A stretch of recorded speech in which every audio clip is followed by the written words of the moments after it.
surga yang luasnya seluas langit dan bumi yang disiapkan bagi orang-orang yang bertakwa. Siapa golongan-golongan dari yang termasuk mendapatkan surga yang luasnya seluas langit dan bumi ini? Yang pertama di ayat yang selanjutnya, yaitu alladzina yunfiquna fis sarra'i wad dharra'i wal kazimina wal ghaiza wal 'afina 'anil nas wallahu yuhibbul muhsinin. Jadi yang pertama tadi yang termasuk golongan yang mendapatkan surga yang luasnya seluas langit dan bumi yang disiapkan bagi orang-orang yang bertakwa,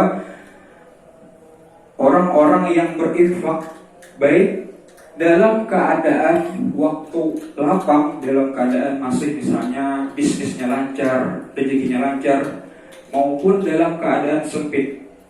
Dan orang yang menahan amarahnya dan memaafkan kesalahan orang lain. Jadi yang pertama tadi orang-orang yang bisa berinfak di dalam keadaan waktu lapang dan di dalam keadaan sempit, di dalam ketika dia bisnisnya lancar, ketika rezekinya lancar, dia bisa untuk berinfak kepada Allah. Dan masing-masing ini memiliki ujian-ujian tersendiri. Ketika kemudian rezekinya lancar, mungkin kehendak-kehendak nafsu-nafsu kita nih hendak bertukar yang macam-macam, hendak makan nyaman, hendak bertukar inilah, hendak bertukar barang-barang branded dan lain sebagainya.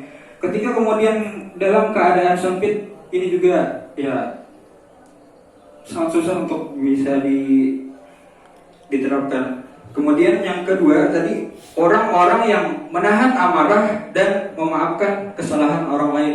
Jadi orang yang menahan amarah belum tentu bisa memaafkan orang lain, tapi orang yang memaafkan orang lain ini bisa menahan amarah. Bisa dipahami, Bapak?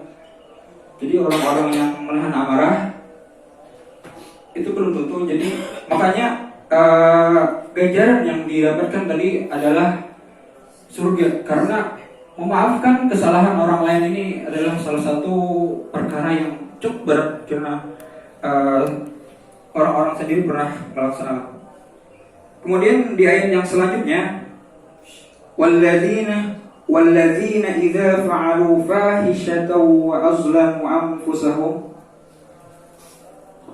wa dzakarallaha fastaghfiru li dzunubihim wa may yaghfiru dzunuba illa Allah wa lam yusirru 'ala ma fa'alu wa hum ya'lamun. Dan orang-orang yang apabila mengerjakan terbersit di dalam hatinya untuk mengerjakan suatu kemaksiatan, maka dia langsung ingat kepada Allah Subhanahu wa taala dan tidak melanjutkan keinginannya untuk ingin melakukan kemaksiatan tadi. Dan ini adalah termasuk tadi kriteria yang termasuk di dalam yang dijanjikan oleh Allah Subhanahu wa taala yang mendapatkan surga yang luasnya seluas langit dan bumi.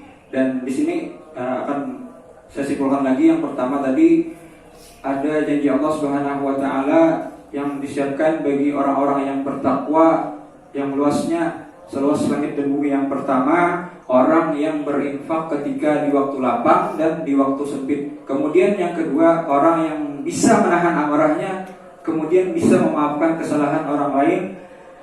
Kemudian selanjutnya, orang-orang yang ada terbesit dalam hatinya untuk melakukan sebuah perbuatan keji, perbuatan maksiat, kemudian dia langsung ingat kepada Allah Subhanahu wa taala dan tidak melanjutkan keinginannya untuk bermaksiat kepada Allah Subhanahu wa taala. Dan inilah beberapa pelajaran-pelajaran dari Quran surah Ali Imran ayat 133 sampai 135. Demikian barangkali yang dapat belum sampaikan. Salah hilaf mohon maaf. Mari kita tutup dengan doa kafaratul majelis. Subhanallah wa bihamdika asyhadu an la ilaha illa anta astaghfiruka wa atubu ilaik. Assalamualaikum warahmatullahi wabarakatuh.